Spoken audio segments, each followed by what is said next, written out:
கீர்த்தி செல்லம், சாரிடா, அம்மா தெரியாம அடிச்சிட்டேன்டா தங்கம், அழாதீங்க.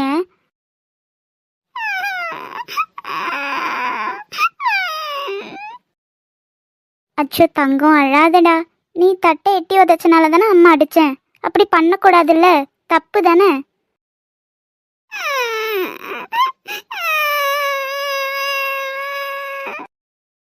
என் செல்லம்ல, அழாதீங்கடா. அம்மா போயிட்டு வர வரைக்கும் அழுதுட்டேவா இருக்கீங்க?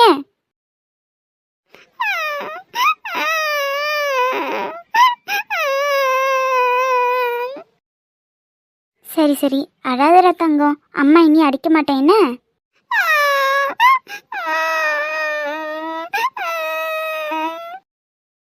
ஐயோ கீர்த்தி, சரி நீ இப்போ அழறன்னு வச்சுக்கோயேன், நாளைக்கு அம்மா உனக்கு சாக்லேட் வாங்கி தருவேனா. சமத்து பிள்ளையா இருக்கணும் என்ன? அழாதடா செல்லம். அடி பாவி, என்னடி தேம்பி தேம்பி அழுதுட்டு இருந்த இவ்வளோ நேரம், இப்போ சாக்லேட் வாங்கி தரேன்னு சொன்னது சிரிக்கிற? எம்மா, சரியான ஆளுதாண்டி நீ. சரி, அம்மா சாப்பாடு கொண்டு வர, சாப்பிட்றியா? அப்படி இதுக்கு தான் அடி வாங்குறது. நீ இப்போ சாப்பிடலன்னு வச்சுக்கோ, நான் அப்புறம் சாக்லேட் வாங்கி தர மாட்டேன். நீ இப்போ மம்மு சாப்பிட்டாதான் நான் அம்மா உனக்கு நாளைக்கு சாக்லேட் வாங்கி தருவேன். சாப்பிட்றியா? சரி அப்பப்போ, அம்மா சாக்லேட்டும் வாங்கி தர மாட்டேன், நீ சாப்பிட்டாதான் வாங்கி தருவேன். என்ன? அப்ப சாப்பிடு, அப்பதான் சாக்லேட் வாங்கி தருவேன். கொஞ்சமா சாப்பிடு, அம்மா கொண்டு வரேன், ஓகேவா? கடவுளே, உன்னை சாப்பிட வைக்கிறதுக்குள்ள எவ்வளோ பாடுபட வேண்டியதா இருக்கு. சரி, சமத்து பிள்ளை இங்கே உட்காந்துருக்கணும், அம்மா கொண்டு வரேன்.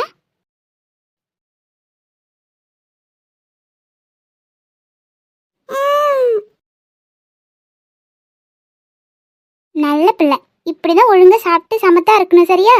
இதை முன்னாடியே சாப்பிட்டு இருந்தா தேவையில்லாம அம்மா கிட்ட அடி வாங்கியிருக்க தேவையில்ல.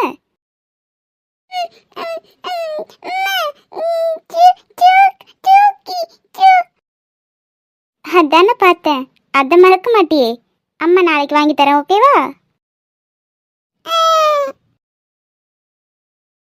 சரி சாப்பிடு. என்னடி, கொஞ்சம் தானே சாப்பிட்ட, அதுக்குள்ள போதுமா? சரி சரி, நீ சாப்பிட்டதே பெரிய விஷயம்தான். இரு, அம்மா கை கழுவிட்டு வரேன்.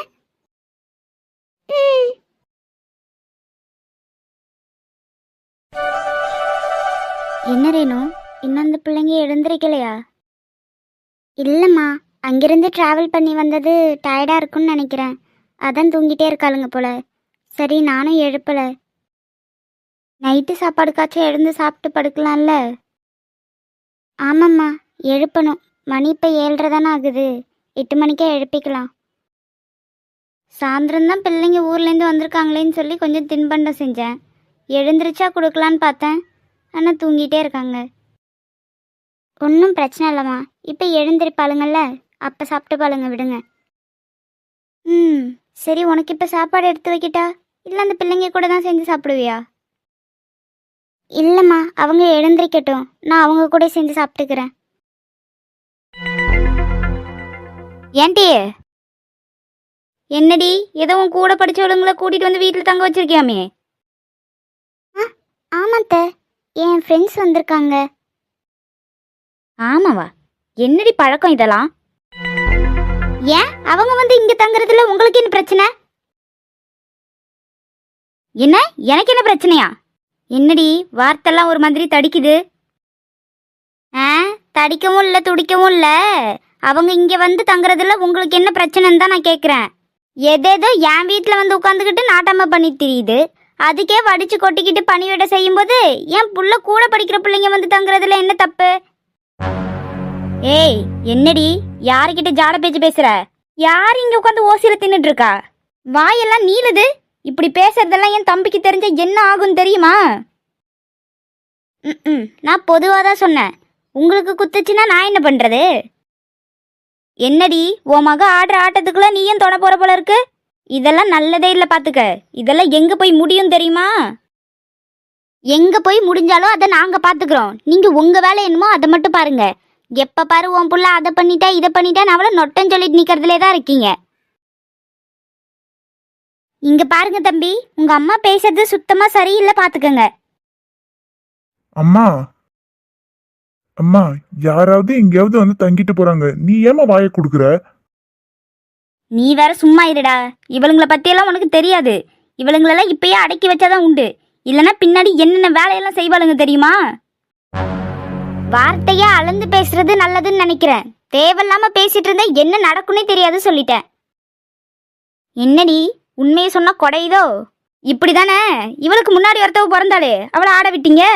எல்லாரையும் வீட்டுல கூட்டு வந்து தங்க வைக்கிறது, அவ ஒரு இடம் போய் தங்குறது, என்னென்ன வேலைலாம் செஞ்சா. கடைசியில மூஞ்சில கறியை பூசிட்டு ஓடல. அவ கூட பிறந்தவ தானே இவளும். இப்ப அவ புத்தி இவளுக்கும் வருது போல இருக்கு. இன்னைக்கு இப்படி கூட்டு வந்து 4-5 பேரை வீட்டுல தங்க வைப்பா.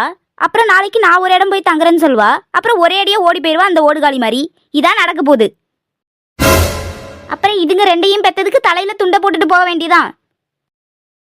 இதுக்கு மேல இன்னொரு வார்த்தை பேசினா மரியாதை கெட்டுரும். கொலகாரியாக கூட தயங்க மாட்டேன் சொல்லிட்டேன். அம்மா வேணாம்மா. என்ன நடக்காததைய சொல்லிட்டாங்க, இம்புட்டு கோவம் வருது? என்ன நடந்துருச்சு இப்ப ஊர்ல உலகத்துல நடக்காதது என்ன நடந்துருச்சு? என் பிள்ளைங்களை பத்தி இன்னொரு வார்த்தை பேசினா நல்லாவே இருக்காது சொல்லிட்டேன். உண்மையே தானே சொன்னாங்க. வரட்டும், பஞ்சாயத்துக்காரன் பஞ்சாயத்துக்கு போயிருக்கான்ல, அவன் வீட்ல இங்க பெரிய பஞ்சாயத்து நடக்குது. வரட்டும், இதுக்கு ஒரு வழி கட்டுறேன். சி, என்ன ஜென்மம்னு பெறப்பெடுத்ததுன்னு தெரியல. எம்மா இப்படியே ஒரு ஜென்மம் இருக்குமான்னு இருக்கு. ச்சே. என்னம்மா இவங்க இப்படி பேசுறாங்க? இவங்க ஏதாவது என் ஃப்ரெண்ட்ஸ் கிட்ட மனசு கஷ்டப்படுற மாதிரி பேசிட்டு போறாங்கம்மா. பேசுவா, பேசுனா வாயை பிடிச்சி தச்சிட மாட்டேன். நான் இருக்கல்ல, அதெல்லாம் ஒன்றும் பண்ண முடியாது. ஏதாவது பண்ணட்டும், ஆஞ்சிட மாட்டேன்.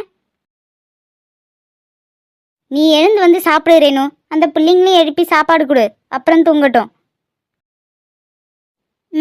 சரிம்மா. ஏதாவது எடக்கு முடுக்கா பண்ணட்டுமே, அப்புறம் இருக்கு இதுங்களுக்கு.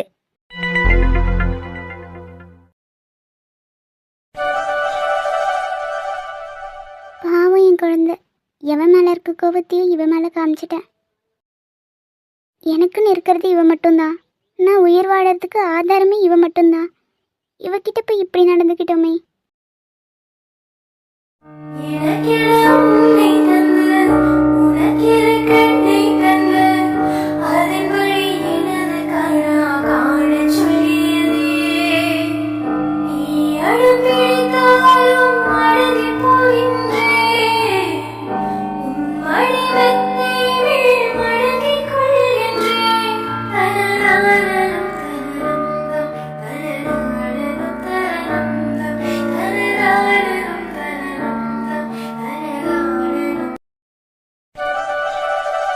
ஹலோ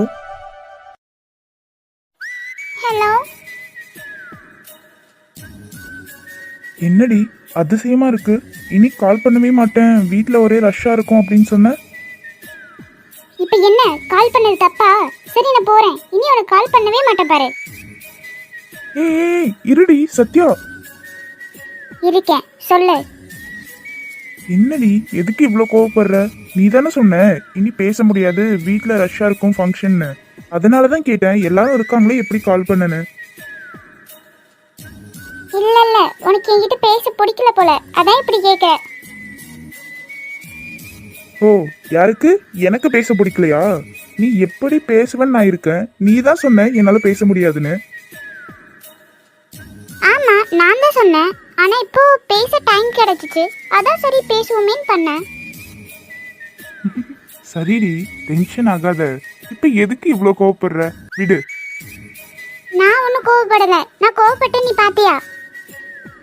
சரிம்மா தாயே, நீ கோவப்படல, விடு. உனக்கு ஒண்ணு தெரியுமா? நாளைக்கு எனக்கு ரிசல்ட். ஓ ஆமல்ல, நாளைக்கு தான் 12th ரிசல்ட் இல்ல? ஆமா, அத நினைச்சுதான் எனக்கு பயமா இருக்கு. அட பைத்தியம், இப்ப அதனாலதான் சம்பந்தமே இல்லாம என்கிட்ட கோவப்பட்டியா? ஆமா, யாரை பார்த்தாலும் ஒரு மாதிரி டென்ஷன் ஆகுது. என்ன மார்க் வருமோன்னு பயமா இருக்கு.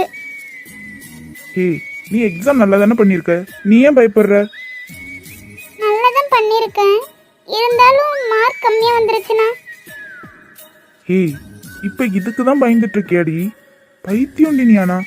ஹே, பாசிட்டிவா இருடி. நீ இப்படி பயந்தாதான் ஏதாவது நெகட்டிவா நடக்கும். அதெல்லாம் நல்ல மார்க் தான் வரும். அப்படியா? ஆமா, அப்படிதான். சரி, உன்னோட ரோல் நம்பர் கொடு. நாளைக்கு உன்னோட ரிசல்ட் என்னன்னு நான் பார்த்து சொல்றேன். எதுக்கு? என் மார்க்க பார்த்துட்டு என்ன வச்சு கலாய்க்க தானே கேக்குற? நான் கொடுக்க மாட்டேன் போ. ஏய், நான் ஏண்டி உன்னை கலாய்க்க போறேன்? குடுடி. முடியாது போ, நானே பார்த்து சொல்றேன், நீ ஒன்னும் பார்க்க வேண்டாம். சரி சரி, நீயே பார்த்து சொல்லு. ஆனா பயப்படாத, சரியா? எதுவா இருந்தாலும் பார்த்துக்கலாம், ஓகே? நோ, அப்படிலாம் கிடையாது. நல்ல மார்க் தான் வரணும். சரிடி, நல்ல மார்க் தான் வரும், பயப்படாத. அப்படி ஏதாவது நல்ல மார்க் வரலன்னா நான் இருக்கவே மாட்டேன் பாரு. புரியல, என்ன சொன்ன இப்ப நீ? நல்ல மார்க்லாம் எடுக்கலன்னா நான் இருக்கவே மாட்டேன். சத்யா, இன்னும் விளையாடுறியா? டென்ஷன் பண்ணாத சொல்லிட்டேன். இதுல என்ன டென்ஷன் இருக்கு? நல்ல மார்க் எடுக்கலன்னா நான் இருக்க மாட்டேன்னு சொன்னேன். அதுல உனக்கு என்ன பிரச்சனை? வேணா சத்யா, இப்படி பேசாத. நான் இது வரைக்கும் உன்னை திட்டினது கூட கிடையாது. தேவையில்லாம என்ன பேச வச்சிடாத. அப்படிதான் பேசுவேன். சத்யா. என்ன என்ன பைத்தியமா பிடிச்சிருக்க உனக்கு? எதுக்கு இப்படி எல்லாம் பேசுற? நான் உண்மையதான் சொல்றேன். ஓ, அப்படியா? ஆமா. ஒரு நிமிஷம் மேடம், வீடியோ கால் வாங்களேன். எதுக்கு? உன்னை வான்னு சொன்னேன். ஏய், என்னது இது? கையில எதுக்கு கத்தி வச்சிருக்க? வேற எதுக்கு? கட் பண்ணிட்டு சாக போறேன். ஏய், என்னாச்சு? லூசா நீ? எதுக்கு இப்படி எல்லாம் பண்ற? வேற எப்படி நீ பண்ண சொல்ற? அப்ப நீ பேசுறது மட்டும் சரியா இருக்கா? இருக்க மாட்டேனா என்ன? எதுக்கு நீ என்ன லவ் பண்ண? இப்படி விட்டுட்டு போறதுக்கா? என்ன நீ ஒரு மாதிரி பேசுற? என்ன ஒரு மாதிரி பேசுறாங்க? அப்ப நீ பேசுறது எனக்கு எப்படி இருக்கும் சொல்லு? மார்க் வரலன்னா இருக்க மாட்டாலும் சாக போறலாம். என்ன பேச்சுடி இதெல்லாம்? பின்ன இவ்வளவு கஷ்டப்பட்டு எழுதி மார்க் வரலன்னா கஷ்டமா இருக்கும்ல? கஷ்டமா தான் இருக்கும், நான் இல்லன்னு சொல்லல. அதுக்குன்னு அது மட்டும் தான் லைஃபா சொல்லு? இப்ப எதுக்கு நீ இவ்வளவு கோவமா பேசுற? பின்ன நீ இப்படி பேசினா நான் எப்படி பேசுறது? சரி, சாரி விடு. என்னடி சாரி? சாரி சொன்னாலாம் சரியா போயிடுமா? அதான் சாரி சொல்றேன்ல. ஆனா இன்னொரு டைம் நீ இப்படி பேசினா என்ன பண்ணுவனே தெரியாது சத்யா. ஒண்ணும் இல்ல, இன்னைக்காச்சும் நான் இப்படி பண்ண போறேன்னு உங்ககிட்ட காமிச்சேன். ஆனா நெக்ஸ்ட் டைம் நீ இப்படி பேசினா கண்டிப்பா நான் உங்ககிட்ட பேசலாம் மாட்டேன். என் கையை கட் பண்ணிப்ப சொல்லிட்டேன். சாரி, இனிமே நான் இப்படி எல்லாம் பேச மாட்டேன். ஹேய், புரிஞ்சுக்கோடி. என் லைஃப்னு ஒன்னதான் நினைச்சிட்டு இருக்கேன். தயவு செய்து முட்டாள்தனமா எதுவும் பண்ணிட்டு இருக்காது சத்யா. என்னால தாங்கவே முடியாது சொல்லிட்டேன். சரி விடு. இனி இப்படி எல்லாம் பேச மாட்டேன்னு ப்ராமிஸ் பண்ணு என் மேல. ப்ராமிஸ், இனி இப்படி எல்லாம் பேச மாட்டேன். சரி, நீ அழுத நிறுத்து. போ. என்னடி? நீ என்ன கோவமா பேசி திட்டிட்டல்ல, நான் உன் மேல கோவமா இருக்கேன் போ. சரி சரி, சாரிடி. நீ அப்படி பேசினதும் எனக்கு எப்படி ரியாக்ட் பண்றதுன்னு தெரியல. சாரி. போ, நீயே வச்சுக்கோ சாரியே. எனக்கு ஒன்றும் தேவையில்ல, நான் உங்ககிட்ட பேச மாட்டேன். ஓய். என்ன? Love you. திட்டினல்ல, போடா. அதான் சாரி கேட்குறேன்ல. சத்யா. என்னம்மா? சாப்பிடவா? வரேம்மா. ஓய், சரி, அம்மா சாப்பிட கூப்பிடுறாங்க, நான் போறேன். பாய்.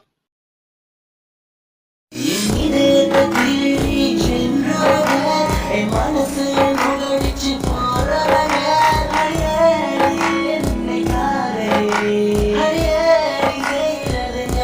நோயே